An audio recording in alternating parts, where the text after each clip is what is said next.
আমরা সকলেই জানি আমাদের বাংলাদেশে বিশ্ব ইজতেমা আজ থেকে শুরু হয়ে গেছে। এই বিশ্ব ইজতেমা দাওয়াত ও তাবলীগের একটি ইজতেমা। এখানে সারা বিশ্ব থেকেই প্রায় ওলামায়ে কেরাম, সর্বস্তরের মুসলিম তাওহীদি জনতা, আল্লাহওয়ালা, আল্লাহ প্রেমিক বান্দারা উপস্থিত হয়ে থাকেন। এটা আমাদের দেশের জন্য শুধু গৌরব এতটুকু নয়, বরং এর মাধ্যমে আল্লাহ রাব্বুল আলামিন সারা দুনিয়াতে দ্বীনের যে খিদমত, দ্বীনের প্রচার প্রসারের যে কাজ আঞ্জাম দিচ্ছেন, এটা অত্যন্ত সৌভাগ্যের ব্যাপার। এই দাওয়াত এবং তাবলীগের কাজ শুধু আমাদের আপনাদের জমানায় শুধু নয়, সমস্ত নবী রাসূলগণকে আল্লাহ তাআলা মৌলিকভাবে যে কয়েকটা কাজ করার দায়িত্ব দিয়েছেন, এর মধ্যে একটি হচ্ছে দাওয়াত ও তাবলীগের কাজ। দাওয়াত শব্দের অর্থ হচ্ছে আহ্বান করা, আর তাবলীগ শব্দের অর্থ হচ্ছে পৌঁছে দেওয়া।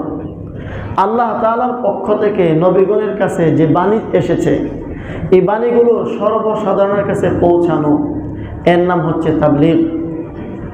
এবং এই বাণী অনুযায়ী আমল করার জন্য মানুষকে আহ্বান জানানো, এর নাম হচ্ছে দাওয়াত। তো দাওয়াত এবং তাবলীগ দুইটা শব্দের শাব্দিক অর্থ আমরা বুঝলাম। তাবলীগ হচ্ছে আল্লাহর পক্ষ থেকে যুগে যুগে নবীগণের কাছে যে ইলম এসেছে, যে আসমানি কিতাব এসেছে, যে ওহী এসেছে, এই ওহীর কথাগুলো উম্মতের কাছে পৌঁছে দেওয়া, এই পৌঁছে দেওয়ার নাম হচ্ছে তাবলীগ। আর এই কথাগুলো অনুযায়ী আমল করার জন্য, জানা কথাগুলোই আমল করার জন্য তাদেরকে আহ্বান জানানো, এর নাম হচ্ছে দাওয়াত। এই দাওয়াত এবং তাবলীগের কাজ আল্লাহ তাআলা সর্বপ্রথম নবীগণের হাতে দিয়েছেন, নবীগণের উপর দায়িত্ব দিয়েছেন। এ কারণে কোরআন কারীম খুললে দেখা যায় সমস্ত নবীগণ এই দাওয়াতের কাজ করেছেন, তাবলীগের কাজ করেছেন। হযরত আদম আলাইহিস সালাম থেকে নিয়ে কিয়ামত পর্যন্ত, আমাদের নবী পর্যন্ত সকল নবীগণই করেছেন। কিয়ামত পর্যন্ত এই কাজ চলমান থাকবে ইনশাআল্লাহ। আল্লাহ তাআলা হযরতে নূহ আলাইহিস সালামের আলোচনা করেছেন, হযরতে হুদ আলাইহিস সালাম, সালেহ আলাইহিস সালাম, শুআয়ব আলাইহিস সালাম সহ অসংখ্য নবীদের আলোচনা আল্লাহ কোরআনে করেছেন, যাদের একটাই কাজ বিশেষ করে উল্লেখ করা হয়েছে, সেটা হচ্ছে উম্মতের কাছে আল্লাহর কথাগুলো পৌঁছে দেওয়া। সূরা নূহ এর শুরুতে আল্লাহ বলেন, ইন্না আরসালনা নূহান ইলা কওমিহি আন আনযির কওমাকা মিন ক্বাবলি আন ইয়াতিয়াহুম আযাবুন আলীম। আল্লাহ বলেন, আমি নূহকে পাঠালাম তার কওমের কাছে। আন আনযির কওমাকা, হে নূহ, তুমি তোমার কওমকে সতর্ক করো। মিন ক্বাবলি আন ইয়াতিয়াহুম আযাবুন আলীম, আল্লাহর পক্ষ থেকে ভীষণ শাস্তি, যন্ত্রণাদায়ক শাস্তি আসার আগে আগে তাদেরকে সতর্ক করে দাও। অর্থাৎ হযরত নূহ আলাইহিস সালামের কওম মূর্তি পূজারী ছিল। আল্লাহ তাআলা নূহ আলাইহিস সালামকে দায়িত্ব দিলেন, তাদেরকে মূর্তি পূজা থেকে বাঁচাও, তাদেরকে সতর্ক করো, এক আল্লাহর দিকে আহ্বান জানাও। যদি আহ্বান জানানোর পর তারা তোমার কথা মেনে না নেয়, আমি আল্লাহর পক্ষ থেকে তাদের জন্য শাস্তি অবধারিত আছে, এই কথা জানাইয়া দাও। হযরত নূহ আলাইহিস সালাম দাওয়াত দিলেন, ইয়া কওম উবুদুল্লাহ মা লাকুম মিন ইলাহিন গায়রু, হে আমার জাতি, এক আল্লাহর ইবাদত করো, আল্লাহ ছাড়া আর তোমাদের কোনো উপাস্য নেই। এই কথাটা সকল নবীগণই বলেছেন। ওয়া ইলা সামুদ আখাহুম সালিহা قال يا قوم اعبدوا الله ما لكم من إله غيره وإلى عاد أخاهم هودا। আল্লাহ রাব্বুল আলামিন বলেন, সালেহ আলাইহিস সালামকে সামুদ জাতির কাছে পাঠালাম, আর হুদ আলাইহিস সালামকে আদ জাতির কাছে পাঠালাম। এক একজন নবীকে এক এক জাতির কাছে আল্লাহ পাঠিয়েছেন। আমাদের নবীর আগ পর্যন্ত যত নবী ছিল, সমস্ত নবীগণের এই দাওয়াতের দায়িত্ব, এই রিসালাতের দায়িত্ব, উম্মতকে আহ্বান করার দায়িত্ব, পৌঁছানোর দায়িত্ব ছিল একটি নির্দিষ্ট অঞ্চল এবং নির্দিষ্ট সময় সাপেক্ষে। সারা দুনিয়ার জন্য তাদের দায়িত্ব ছিল না, এবং কিয়ামত পর্যন্ত সকলের জন্য দায়িত্ব ছিল না। এক এক এলাকায় এক একজন নবী পাঠাতেন, এবং একই সময়ে অনেক নবী পৃথিবীতে ছিল। একই সময়ে অঞ্চল ভিত্তিক নবী, এবং নির্দিষ্ট সময়ের মধ্যে নবী। এই সময়ের আগেও তিনি নবী ছিলেন না, এই সময়ের পরেও তিনি নবী নন, এবং নির্দিষ্ট এলাকার মধ্যে তার দায়িত্ব থাকে, এর বাইরে তার দায়িত্ব থাকে না। এইভাবে ছিলেন সকল নবীগণ। পক্ষান্তরে আমাদের নবীকে আল্লাহ তাআলা পাঠানোর পর থেকে শুধুমাত্র মক্কা আর মদিনার জন্য নন, সারা পৃথিবীর জন্য তিনি নবী এবং রাসূল। এবং শুধুমাত্র নবীজির জমানার জন্য নয়, নবীজি বেঁচে ছিলেন 63 বছর, শুধু 63 বছরের জন্য তিনি নবী নন, কিয়ামত পর্যন্ত সকল উম্মতের জন্য তিনি নবী। ইয়া আইয়ুহান নাস ইন্নী রাসূলুল্লাহি ইলাইকুম জামিআ, হে নবী আপনি বলে দিন, হে সকল মানুষ, আমি আল্লাহর পক্ষ থেকে তোমাদের সকলের জন্য রাসূল। ইন্নী রাসূলুল্লাহি ইলাইকুম জামিআ, এই সকল মানে হচ্ছে কিয়ামত পর্যন্ত যারা আসবে সকলের জন্য তিনি রাসূল। এই জন্য অন্য নবী আর আমাদের নবীর মধ্যে পার্থক্য হচ্ছে, একটি মৌলিক পার্থক্য, অন্য সকল নবীগণের নবুয়ত জিম্মাদারি নির্দিষ্ট সময় এবং নির্দিষ্ট অঞ্চলের সাথে খাপ ছিল, আর আমাদের নবীর রিসালাত এবং জিম্মাদারি নির্দিষ্ট সময়ের সাথেও খাস নয় এবং নির্দিষ্ট অঞ্চলের সাথেও খাস নয়। কিয়ামত পর্যন্তের জন্য পুরো বিশ্বের জন্য তিনি নবী এবং রাসূল এবং তার জিম্মাদারি। এ কারণেই আমাদের রাসূল সাল্লাল্লাহু আলাইহি ওয়াসাল্লাম তিনি তার 63 বছর এই দায়িত্ব পালন করেছেন। 63 বছরের মধ্যে 23 বছর হচ্ছে নবুয়তের জীবন, অর্থাৎ আল্লাহ রসুলকে আল্লাহ তাআলা দায়িত্ব দিলেন যখন তার বয়স হলো 40, এই 40 থেকে তার কার্যক্রম শুরু হলো, 63 বছর বয়সে তিনি বিদায় হন। তাহলে মোট কাজ করেছেন কত বছর? 23 বছর। তবে এর আগের যে 40 বছর, এই 40 বছর কিন্তু বেকার না। সেটা কি? সেটা হচ্ছে আল্লাহ তাআলা কোরআনে উল্লেখ করেছেন, সেটা হচ্ছে এই 40টি বছর নবীজি নবুয়ত পাওয়ার আগ পর্যন্ত, এই 40টি বছর হচ্ছে পরের 23 বছরের নবী হওয়ার দলিল। আল্লাহ যে তাকে নবী বানাবেন, তিনি যখন ঘোষণা দিবেন আমি তোমাদের কাছে নবী হয়ে এসেছি, রিসালাতের দায়িত্ব নিয়ে এসেছি, কওম তো বলবে তুমি যে নবী, তুমি যে রাসূল, তার প্রমাণ কি? বলুন, এই প্রশ্ন হবে কি হবে না? এই প্রশ্নের উত্তর হলো আমার জীবনের 40টি বছরই হচ্ছে আমি যে নবী, আমি যে রাসূল, তার বড় প্রমাণ। কিভাবে?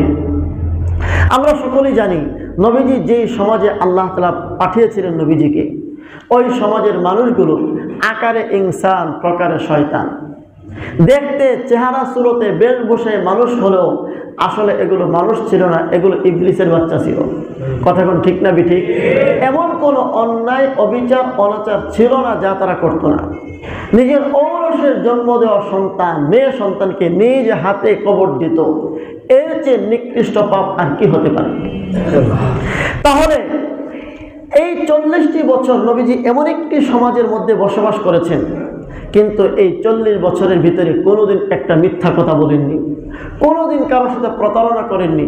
যার চরিত্রটা ফুলের চাইতেও পবিত্র, যার চরিত্রের উপর মুগ্ধ হয়ে তাদের আশপড়শিরাই, নবীজির আশপড়শি মক্কাবাসীরা নবীজিকে টাইটেল দিয়েছিল তুমি মুহাম্মদ আল আমিন, বিশ্বস্ত।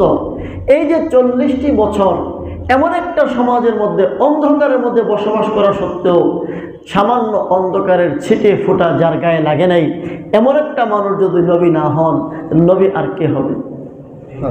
তাহলে এই 40টি বছর আল্লাহ তাআলা তার নবীকে এমন একটা অন্ধকার সমাজের মধ্যে বসবাস করানোর পরেও তার গায়ে অন্ধকারের ছিটে ফোঁটাও না লাগা, সামান্যতম অন্যায় অপরাধের সাথে জড়িত না হওয়া এবং ফুলের চাইতেও যার চরিত্রটা পবিত্র হওয়া, এই 40 বছর পর্যন্ত এই জীবনটাকে আল্লাহ দলিল বানিয়ে দিলেন, প্রমাণ বানিয়ে দিলেন যে এর পরের জিন্দিগিতে 23 বছর জীবনে যা হবে এটা হচ্ছে এই 40 বছরের জীবনে তার দলিল।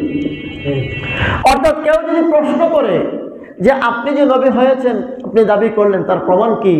যেন তিনি বলে দিতে পারেন মুখের ভাষায় হোক কিংবা অবস্থার ভাষায় হোক যে আমার 40টা বছরের দিকে তাকাও, এমন অন্ধকার সমাজের মধ্যে আমি প্রতিপালিত হয়েছি, আমার জিন্দিগিতে কোনো অন্ধকারের ছিটাফোঁটা লাগে নাই, আমার চরিত্রের মধ্যে কোনো কলঙ্কের দাগ লাগে নাই, আমার জিন্দিগিতে কোনো মিথ্যার মোড় পাওয়া যায় নাই।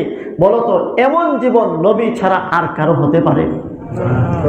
এর নামই হচ্ছে 40 বছরের জীবনটা হচ্ছে দলিল।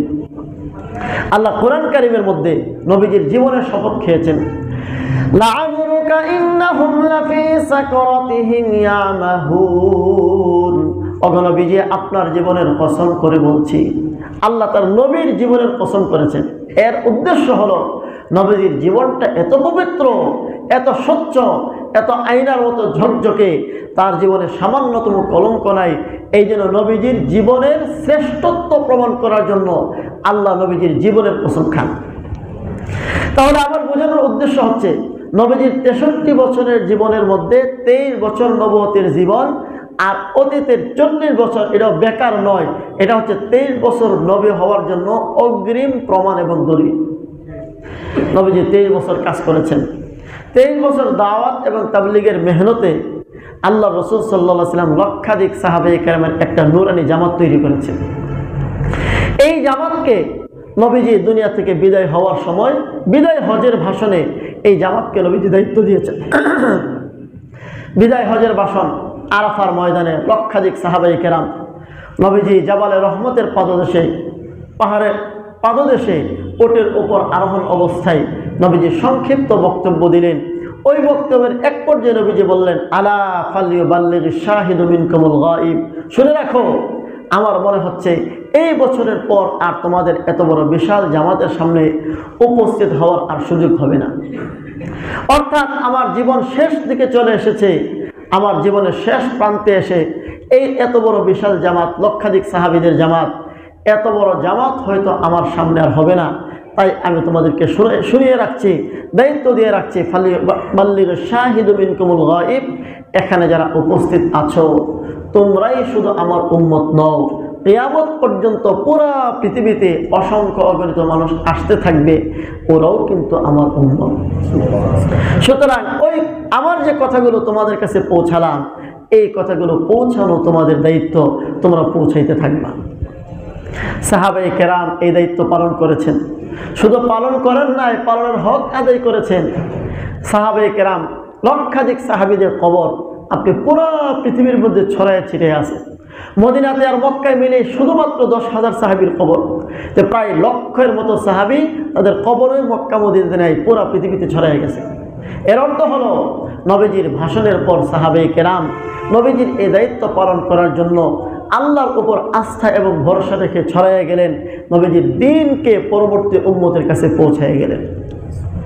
বরং ইতিহাস তো এই কথাও বলে, নবীজি মক্কা থেকে মদিনায় হিজরত করার সময়, নবীজি এখনো হিজরত করেন নাই, হিজরত করার সময়ই নবীর সাহাবায়ে কেরামের এক জামাত, তখনও নবীজি হিজরত করে মদিনায় যান নাই, সাহাবায়ে কেরামের এক জামাত আমাদের বাংলাদেশ পর্যন্ত চলে এসেছিল। আর এটা হলো ইতিহাসের একাংশ। তবে একদম সর্বজন স্বীকৃত কথা হচ্ছে, সাহাবায়ে কেরামের জামাত নবীজি হিজরতের আগে হোক পরে হোক বাংলাদেশে এসেছে, এটা একদম গ্রহণযোগ্য এবং নির্ভরযোগ্য কথা। অনেকে হয়তো জানেন ইতিহাস, লালমনিরহাটে 69 হিজরির তৈরি মসজিদ পাওয়া গেছে। আমি নিজেও সেই মসজিদ দেখে এসেছি। 69 হিজরি, 69 হিজরির কি অর্থ? নবীজি হিজরত করেছেন এর 69 বছরের মাথায় মসজিদ হয়ে গেছে বাংলাদেশে। নবীজির হিজরতের কত বছরের মাথায়? 69 বছরের মাথায়। বলুন তো, নবীজির হিজরতের 69 বছরের মাথায় যদি মসজিদ হয়, এই মসজিদটা স্বাভাবিকভাবে কার হাতে হবে? সাহাবীদের হাতে হবে, সাহাবায়ে কেরামের হাতে হবে। আর একজন মানুষ এক জায়গায় গেলেই মসজিদ করে না, বরং একজন মানুষ এক জায়গায় যাওয়ার পর তিনি যে মতাদর্শ লালন করেন, এই মতাদর্শ দাওয়াত দেওয়ার পর একটা জামাত যখন তৈরি হয় এবং সেখানে যখন ইবাদতের পরিবেশ তৈরি হয়, তখনই মসজিদ নির্মাণ হয়। তাহলে সাহাবায়ে কেরাম 69 হিজরিতে এসে মসজিদ বানান নাই তা নিশ্চিত। এর অন্তত 8-10 বছর 20 বছর আগে তারা এসেছেন, আসার পরে এখানে দাওয়াতের কাজ করেছেন, এরপরে মানুষ মুসলমান হয়েছে, আল্লাহকে সেজদা করার পরিবেশ হয়েছে প্রকাশ্যভাবে, এরপরে তারা মসজিদ করেছেন। আমি সচক্ষে সেই মসজিদ দেখে এসেছি। এখনো মসজিদের ধ্বংসাবশেষ বাকি আছে, এর উপর এখন অত্যাধুনিক মসজিদ নির্মাণ হয়েছে। তাহলে বোঝা গেল সাহাবায়ে কেরাম যথাযথভাবে এই দাওয়াতের কাজ করেছেন।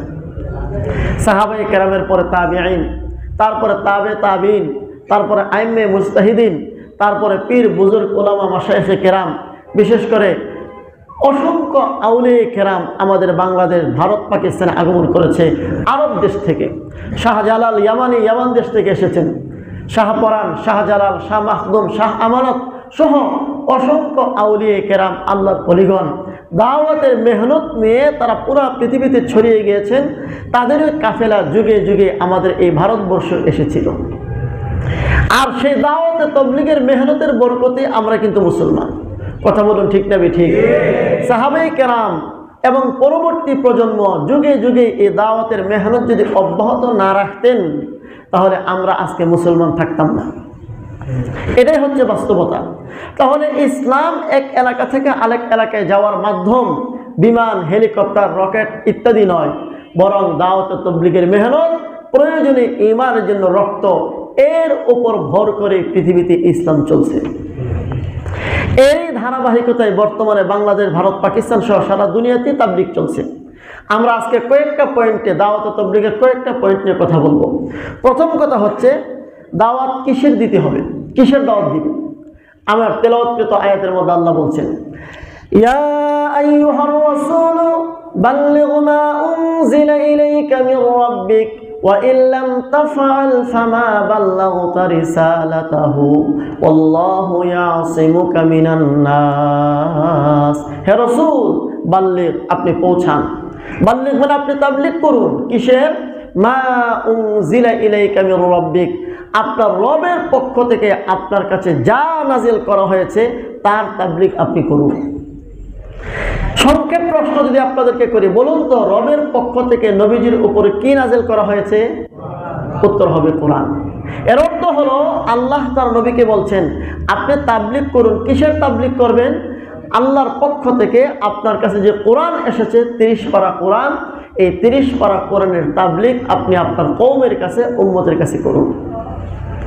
ওয়াইল্লাম তাফআল, আর এই 30 পারা একদম সূরাতুল ফাতিহার আলহামদু থেকে নিয়ে মিনাল জিন্নাতি ওয়ান নাস পর্যন্ত যতটুকুন আছে এতটুকুন যদি আপনি না তাবলীগ করলেন, আংশিক করলেন, কিংবা কিছু করলেন, কিছু করলেন না, কিংবা করলেনই না, ওয়াইল্লাম তাফআল ফামা বাল্লাগতা রিসালাতাহু, আপনি আপনার দায়িত্ব পালন করেন নাই। তাহলে আল্লাহ তার নবীকে তাবলীগ করার হুকুম দিয়েছেন। বলুন তো কিসের তাবলীগ? পুরা কোরআনের তাবলীগ। তাহলে যেখানে পুরা কোরআনের তাবলীগ হয় সেটা হচ্ছে পূর্ণ তাবলীগ, যেখানে আংশিক কোরআনের তাবলীগ হয় সেখানে হচ্ছে আংশিক তাবলীগ। সবগুলোই তাবলীগের অন্তর্ভুক্ত, তবে পূর্ণ কোরআনের তাবলীগ পূর্ণ তাবলীগ হবে, আর আংশিক কোরআনের তাবলীগ আংশিক তাবলীগ হবে।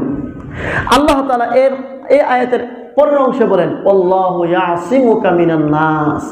আপনি দাওয়াত তাবলীগের কাজ করতে গেলে বাধা আসতে পারে, জেল জুলুমের শিকার হতে পারে, অন্যায় প্রতিহত করতে গেলে এরকম বাধা বিপত্তি এগুলোর সম্মুখীন হতেই পারেন। আপনি মনে রাখবেন আল্লাহু ইয়াসিমুকা মিনান নাস, সব ধরনের বাধা বিপত্তির ক্ষেত্রে আল্লাহ আপনাকে হেফাজত করবেন। তাহলে এখান থেকে আমরা বুঝলাম দাওয়াত তাবলীগের মূল হচ্ছে পূর্ণ কোরআনের তাবলীগ করা। আমি যদি এখন প্রশ্ন করি পূর্ণ কোরআনের তাবলীগ কোথায় হয়, উত্তর কি দিবেন বলেন?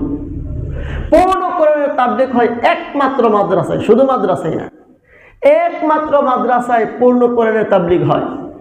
আর মাদ্রাসা ছাড়া যত তাবলীগ সব হচ্ছে আংশিক তাবলীগ। এই কথাটা শুনতে ভালো লাগুক আর খারাপ লাগুক, কোরআন হাদিসের দৃষ্টিতে কিন্তু বাস্তবতা এটাই। কারণ একমাত্র মাদ্রাসাই আলিফ বা তাসা থেকে শুরু করে, আলহামদু থেকে শুরু করে মিনাল জিন্নাতি ওয়ান নাস পর্যন্ত অক্ষর শেখানো হয়, শুদ্ধ তেলাওয়াত শেখানো হয়, ব্যাখ্যা বিশ্লেষণ শেখানো হয়। এছাড়া পৃথিবীর কোনো প্রতিষ্ঠান নাই, কোনো সংগঠন নাই যেখানে পূর্ণ কোরআনের তাবলীগ হয়। কিন্তু দুঃখজনক সত্য কথা হচ্ছে কিছু কিছু ভাই মনে করেন মাদ্রাসায় মধ্যে কোনো তাবলীগ নেই। তাবলীগ হচ্ছে 3 দিন 1 চিল্লা 3 চিল্লা লাগাও, এটাই শুধু তাবলীগ। যারা এরকম ধারণা করেন তারা ভুল ধারণার মধ্যে আছেন, ধারণা সংশোধন করে নিন। এরপরে আংশিক তাবলীগ যে কোনো ব্যক্তি যে কোনোভাবেই করতে পারে।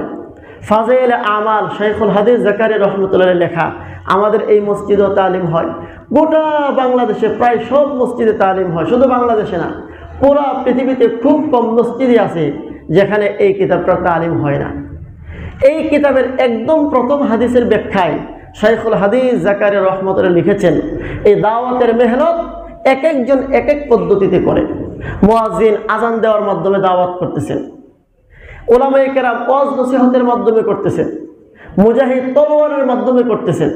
মোট কথা, যে বান্দা যে কোনো প্রক্রিয়ায় আল্লাহর কথাগুলো অন্যের কাছে পৌঁছায়, সেই দাওয়াত তাবলীগ এর কাজের মধ্যে লিপ্ত আছে।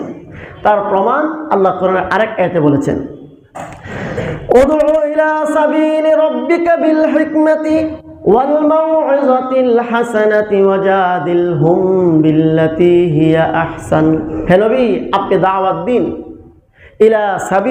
ইলা সাবিলি রাব্বিক, আপনার রবের পথের দিকে আপনি আহ্বান জানান, দাওয়াত দিন। কিভাবে? বিল হিকমা। এক নম্বর হচ্ছে হিকমতের মাধ্যমে। হিকমতের অনেকগুলো ব্যাখ্যা আছে। এর একটি ব্যাখ্যা হচ্ছে আল হিকমা মানে হচ্ছে আমরা সহজে বুঝি কৌশল।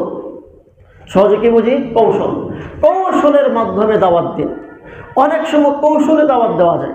কৌশলে কিভাবে দাওয়াত দেওয়া যায়? দু একটা দৃষ্টান্ত দিলে বুঝবেন। রাস্তার মধ্যে লেখা আছে সুবহানাল্লাহ, কি লেখা আছে? লেখা আছে আলহামদুলিল্লাহ, আস্তাগফিরুল্লাহ, লা ইলাহা ইল্লাল্লাহ লেখা আছে। এই যে লেখা থাকলো, এর অর্থ যার দৃষ্টি পড়বে তিনি একবার হলেও পড়লেন সুবহানাল্লাহ। তাহলে যেন এই লেখার মাধ্যমে দাওয়াত দেওয়া হলো, আপনি আল্লাহর বান্দা, আপনি কথা স্বীকার করে নিন, সকল প্রশংসা আল্লাহ, সব ধরনের দোষ ত্রুটি থেকে আল্লাহ পবিত্র, আমি আল্লাহর কাছে ক্ষমা চাই, আল্লাহ ছাড়া কোনো মাবুদ নাই। এই কথাগুলো লিখে রাখার মাধ্যমে একবার অন্তত আমাকে স্মরণ করিয়ে দিও, কি হয়ে গেছে? দাওয়াত হয়ে গেছে। হচ্ছে কি হচ্ছে না? আমি একদিন সিএনজিতে বসা, দেখলাম সিএনজির ড্রাইভার এবং যাত্রী এর মাঝখানে একটা ব্যারিকেড থাকে। ব্যারিকেডের মধ্যে একটা কাগজের মধ্যে লেখা আছে, বসেই তো আছেন কিছুক্ষণ জিকির করে নিন। কি লেখা আছে? বসেই তো আছেন কিছুক্ষণ জিকির করে নিন। বলুন, ড্রাইভার সামনে বসা, ড্রাইভারের পেছনে যাত্রী, এখানে কি করার সুযোগ আছে? নামাজ পড়ার সুযোগ আছে? কিছু সুযোগ নেই। লেখা আছে কিছুক্ষণ জিকির করে নিন। এর অর্থ হলে এটা একটা দাওয়াত।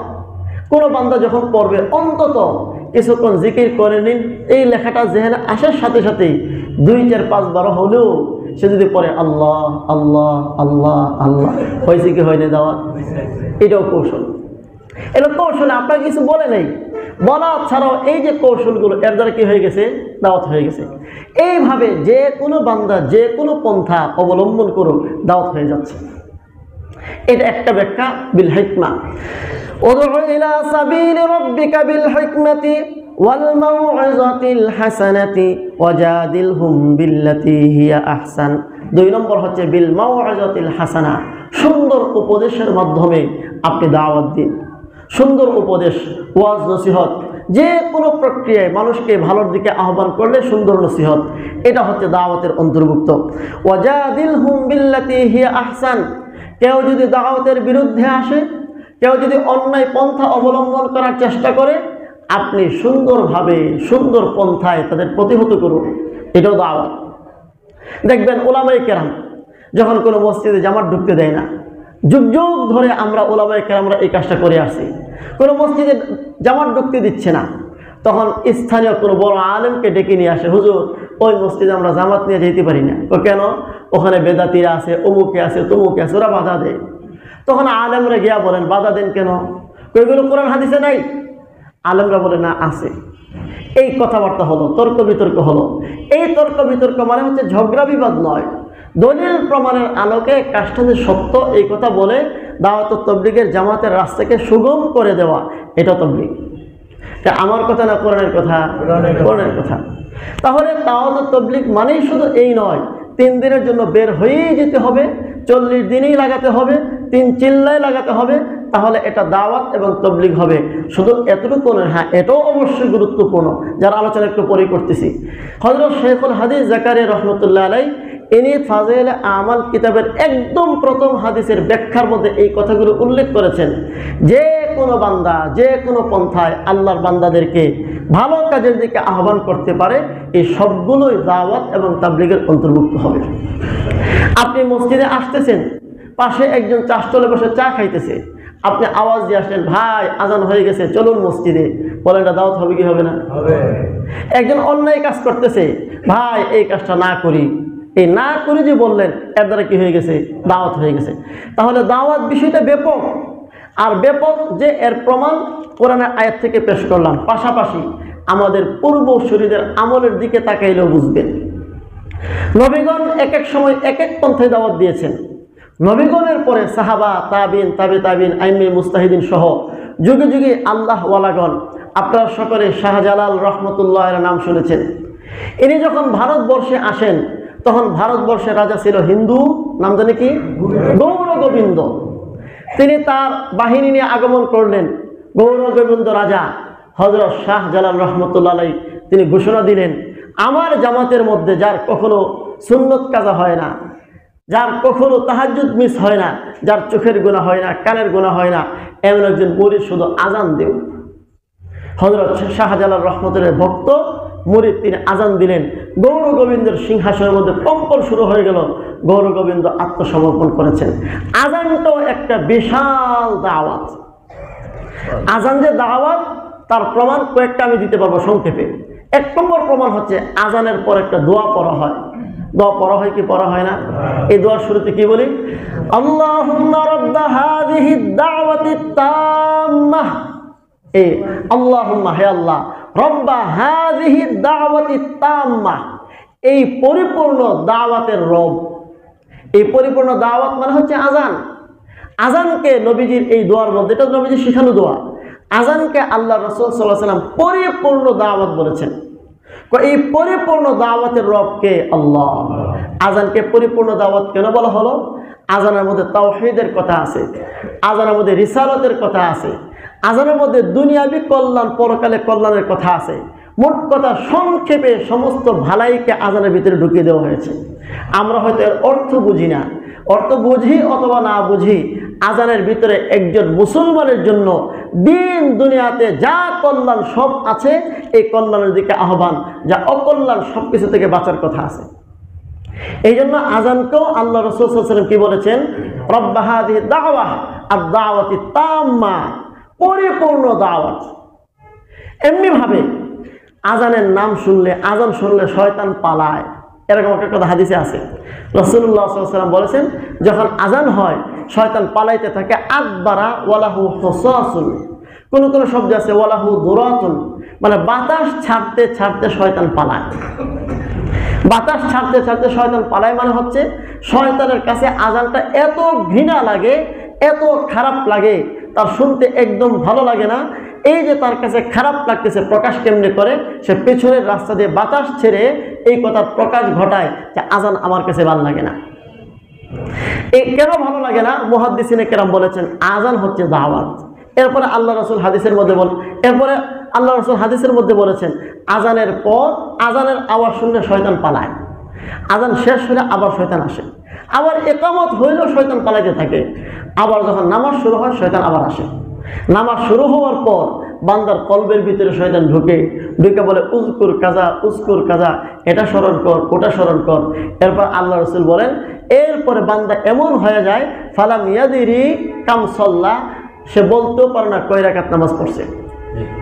তো নামাজের ভিতরে শয়তান ওয়াসওয়াসা দেয়, কিন্তু আজান আর ইকামতের সময় শয়তান পালায়। আল্লাহ রাসূল এই হাদিস বলেছেন, মুহাদ্দিসিনে কেরাম ব্যাখ্যা করেছেন, এর বড় কারণ হচ্ছে আজান এবং ইকামত হচ্ছে দাওয়াত। আমার বোঝানোর উদ্দেশ্য হলো দাওয়াত কথাটা অতি ব্যাপক।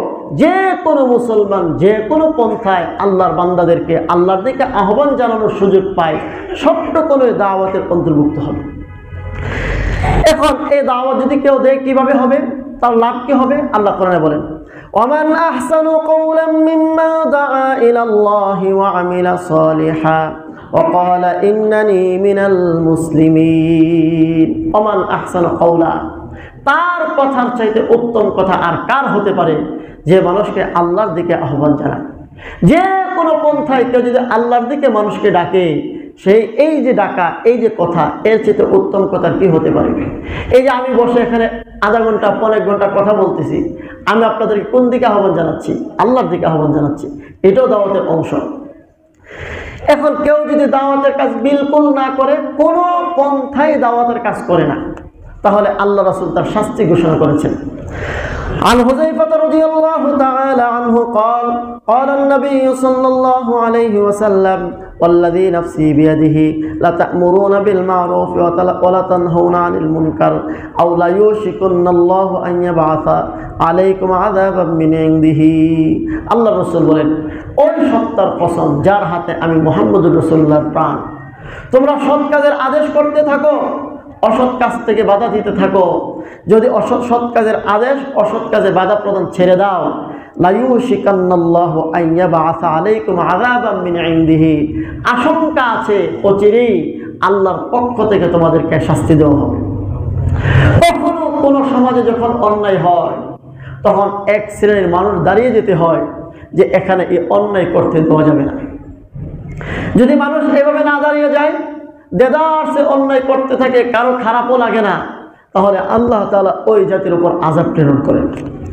এরপর নবীজি বলেন শুধু এতটুকু নয় সুম্মা লা তাদউন্নাহু ওয়া লা ইস্তাজাবু লাকুম যখন আল্লাহর আযাব চলে আসবে আর তোমরা আযাব দেখে আল্লাহর কাছে দোয়া করো আল্লাহ আমাদেরকে আযাব থেকে বাঁচাও আল্লাহর রাসূল বলেন তোমাদের দোয়া কবুল হবে না। সব মসজিদে একটা খুতবার কিতাব আছে খুতবাতুল আহকাম হযরত আশরাফ আলী থানভী রাহমাতুল্লাহ লেখা বিভিন্ন মসজিদের মধ্যে আছে। মসজিদের খতিবগণ দেখে দেখে যারা খুতবা পাঠ করেন ওই খুতবার যে কিতাব ওই কিতাবের মধ্যে একটা হাদিস আছে বনি ইসরাইলের জমানায় আল্লাহ তাআলা হযরত জিবরিল আলাইহিস সালামকে বললেন আনিকলিব মাদিনাতা কাযা ওয়া কাযা ও জিবরিল অমুক এলাকায় যাও ওই এলাকাটাকে উল্টো করে ধ্বংস করে দাও। হযরত জিবরিল আলাইহিস সালাম বলেন আল্লাহ ইন্না আবদাকা ফুলান লাম ইয়াসিকা তরফাত আইন আয় আল্লাহ ওই মহল্লাকে উল্টে দেওয়ার জন্য বলছেন অথচ ওই মহল্লায় আপনার একজন প্রিয় বান্দা আছেন ওই প্রিয় বান্দা এক মুহূর্তের জন্য আল্লাহর নাফরমানি করে না এবং প্রতি মুহূর্তে আল্লাহর ইবাদতে লিপ্ত আছে আয় আল্লাহ এমন বান্দা সহকারে আমি কিভাবে বস্তিটা উল্টে দিব আল্লাহ তাআলা বলেন তারে সহই উল্টে দেব কারণ এই সমাজে অন্যায় হয় পাপ হয় অপরাধ হয় আমার নাফরমানি হয় তার শরীরের মধ্যে একটু কম্পন সৃষ্টি হয় না মনের মধ্যে একটু কল্পনাও আসে না হায় এই মানুষগুলোকে বাঁচানোর প্রয়োজন এই জন্য আল্লাহ তাআলা তাকে সহ শাস্তির ব্যবস্থা করলেন। তাহলে বুঝে গেলেন এই উম্মতের জিম্মাদারি শুধু নিজে আমল করা নয় এই উম্মতের জিম্মাদারি নিজে যেমন আমল করবে সম্পদে চলবে অন্যায় থেকে বাঁচবে কেউ যদি অন্যায় কাজ করে প্রত্যেকেই যার যার জায়গা থেকে সাধ্যমতো বাধা প্রদান করা এটাও দাওয়াতের অন্তর্ভুক্ত। এ কারণে আরেক হাদিসে আল্লাহ রাসূল বলেছেন মান রাআ মিনকুম মুনকারান ফালইউগাইয়িরহু বিয়াদিহি ফাইল্লাম ইয়াস্তাতি' ফাবিলিসানিহি ওয়া ইল্লাম ইয়াস্তাতি' ফাবিকলবিহি ওয়া যালিকা যাফুল ঈমান। কোন এলাকায় কোন সমাজে অন্যায় হচ্ছে আল্লাহ রাসূল তোমরা যদি অন্যায় হতে দেখো তাহলে ফালইউগাইয়িরহু বিয়াদিহি নিজ হাতে ক্ষমতা থাকলে তা পরিবর্তন করে অন্যের জায়গায় নেক কায়েম করে দাও।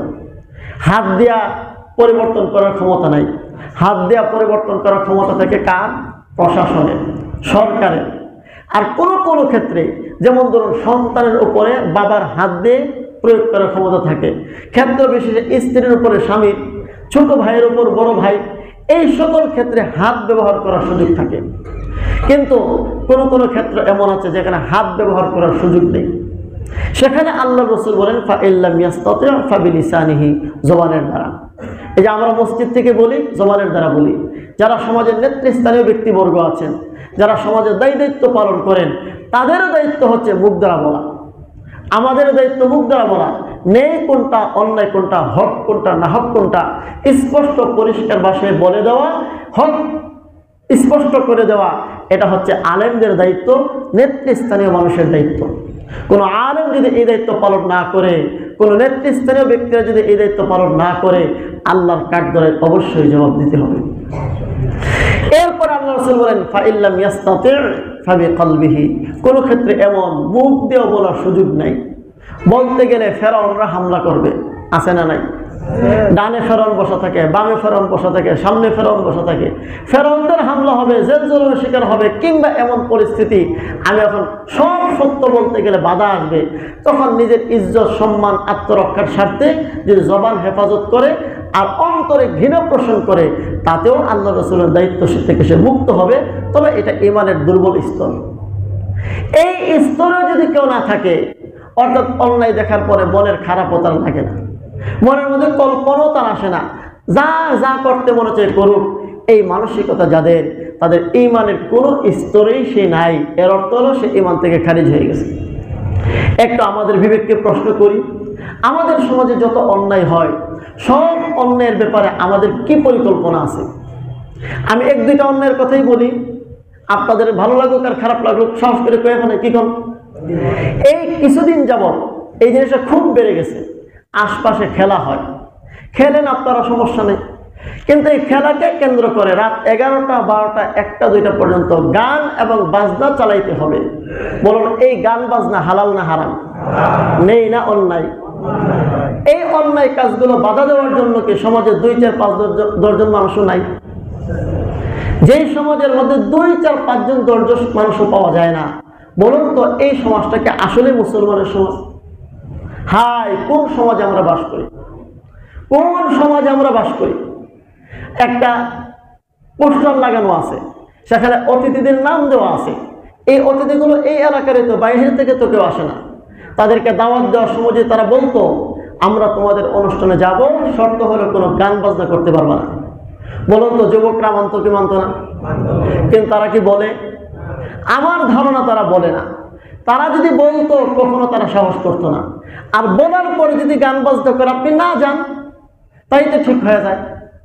ক্ষেত্র বিশেষে কিছু বলারও প্রয়োজন নেই, শুধুমাত্র একটু হিম্মত করলে কিছু মানুষকে আল্লাহ তাআলা সমাজের এমন অবস্থান দিয়ে রাখছেন, তারা শুধুমাত্র মুখ খুললে, মুখও খোলা লাগে না, মন থেকে না চাইলে অনেক অন্যায় বন্ধ হয়ে যায়। কথা বলেন ঠিক না ঠিক? এই জন্য যারা সমাজের নেতৃত্ব দেন, নেতা হওয়া আল্লাহর বড় নিয়ামত। সমাজের সব মানুষের কথা সবাই শুনে না।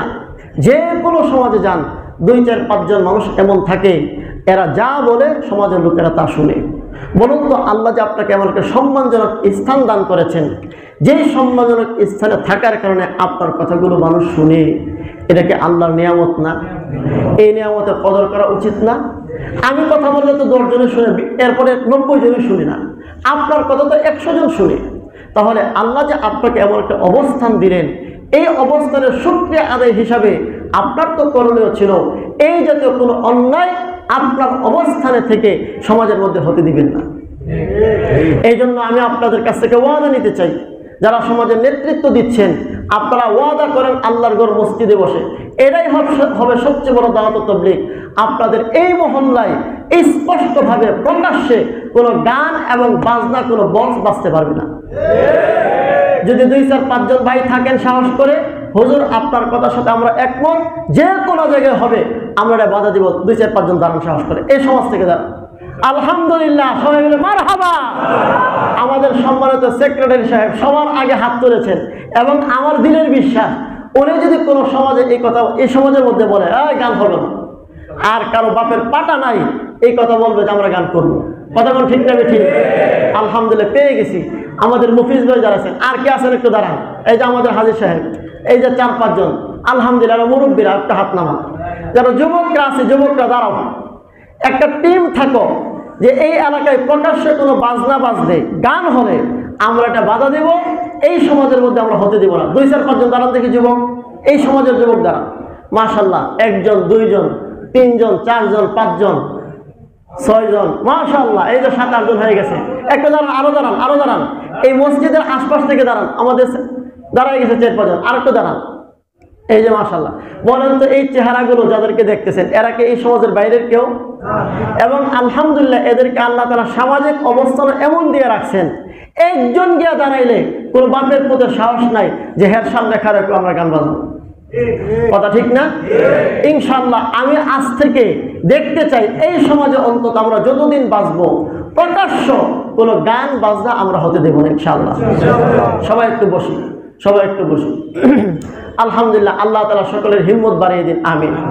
আর যেই সকল ভাইয়েরা করেছেন অতীতে, আপনারা আল্লাহর কাছে ক্ষমা চান, আল্লাহ তাআলা আপনাদেরকে ক্ষমা করুন। আমি সকলের জন্যই দোয়া করি, আপনাদের জন্য দোয়া করি। আপনারা ভুলে করে ফেলেছেন।